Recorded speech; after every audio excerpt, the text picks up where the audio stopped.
ability, yes, within the field. Yeah.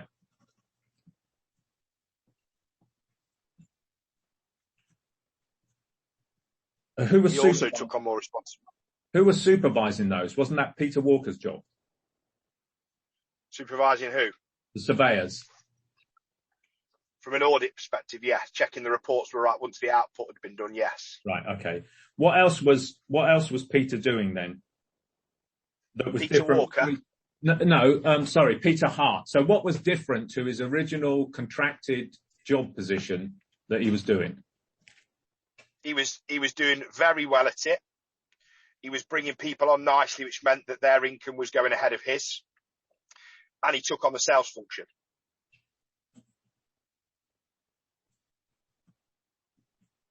Did his job description change? Probably not.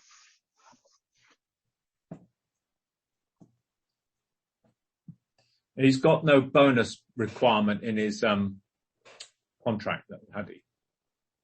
Yeah, no, nothing. Okay. And a quick look at the I won't sound like a crap record, but at no stage do any of the monthly returns show the company being in a net profit. So I'm just, that's the backdrop against which some of this stuff's being done. And I know you'll say, actually, sometimes you've got to invest to increase stuff and you'll have to wear some losses. That's normal, I guess. Of course it is. Yeah, that's what we said we'd do. So Sean and I had got a plan that said we'd grow the business in that way. And remember, the business was already £150,000 underwater before I joined, which I didn't know about. Yeah. Yeah. How did you find out about that, by the way? It was probably within the second accountant meeting. Because the business had changed from a partnership into a limited company, there were no accounts that had been filed, so I couldn't see them through Companies House before I joined.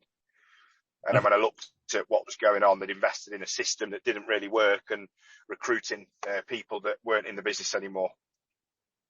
Okay. Can we just talk about the decision to sort of split your wages and put Danielle on the book? So how did that come about? So we sat in a board meeting, one of our accountancy meetings, me, Sean, Ian and Hannah, and we're talking about the way in which we were able to get access to more money through the business on a personal level. So it was a tax planning conversation, really. Sean and Hannah take minimal salary, but then have money paid into a partnership for one reason or other, so for them to spend from there. And one of the things they were looking to do was look at how they can increase my earnings, but we didn't want to start to spend more money. And so we agreed that we'd split my salary. It gave me a tax relief of probably £600-700 a month, something like that, across the two. That was the conversation. It was all agreed in that room, and we moved on. And I'm happy to ask for a statement from Ian Biddington to say that was agreed in that meeting, if you've not already got that from him so far. I have interviewed him.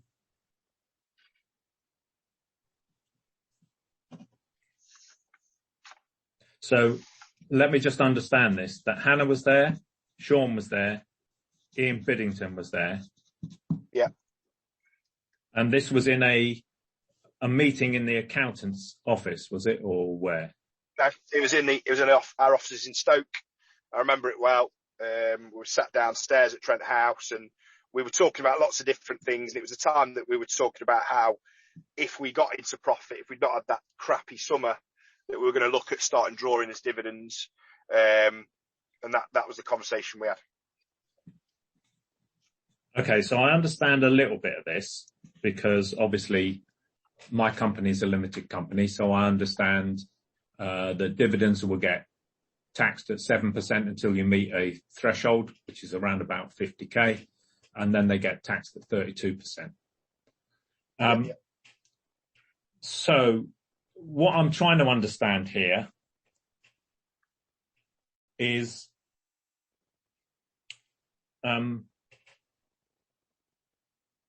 how splitting your wages to give some to Danielle, how that arose as a way of doing things. So I'll be honest with you, the tax stuff for me is pretty new because I've always been employed.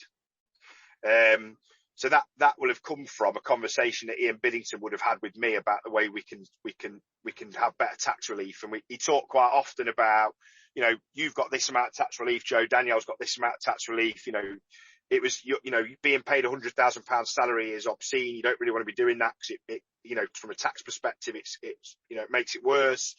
And that's where, you know, we had some really open discussions about things like that. So what, you and Ian Biddington? Me, Ian, Sean and Hannah in that meeting. So have you discussed your personal tax arrangements? Because you said Ian does your personal income tax, does he? Yeah, but we've not had a need to speak about it because that was the last time we did anything different. That was the only thing we've ever done. I don't have any other income other than that right now. Right. So explain to me, so if you're not used to doing this then, talk to me about how you thought that was legal. Yeah, I get that.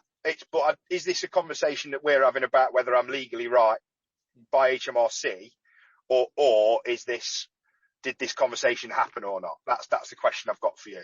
Well, it's a combination. You can't separate one from the other. I can because one of them, if you were sat in front of me as HMRC, I will just tell them the truth and give them back their 700 quid over the X number of months. Well, this is part of an investigation to fire me from the business.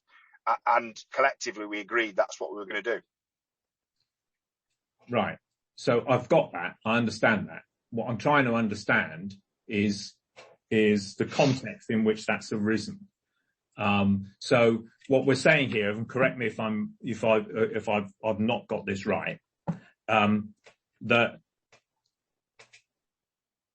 the four of you sat in that meeting and spoke about tax planning and personal tax planning issues. Who raised the suggestion that you should split your wages and give some to Danielle? How did that arise? It'd have been between me and Ian, and I was very clear about, are you okay with me doing that to the group, as in to Hannah and Sean? And they said, yeah, of course, it's going to cost the business no more money. The question I've got is, I get what you're asking me, but are everybody's tax plan? Is everybody in that conversation's tax planning going to get assessed? I'm not assessing tax planning so much as what I'm a little bit concerned about. Andrew, there isn't any more to it than that answer. That answer is the answer. Right. As a group. So I just want to be able to confirm then that you instigated. You gone, Joe? Yeah, sorry, I'll be back 2 seconds.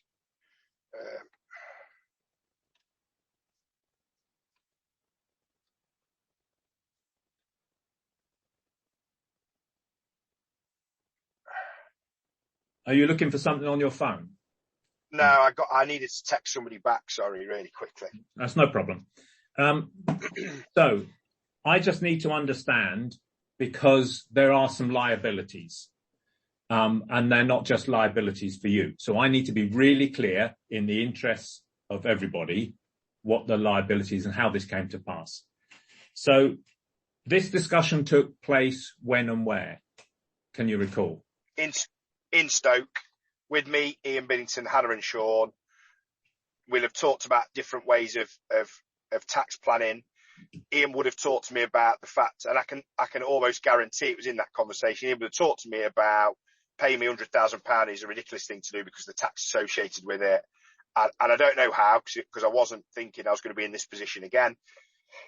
We agreed that that's what we do with my salary and split it out. I have nothing more to say on that, Andrew. Honestly, okay. I'm not.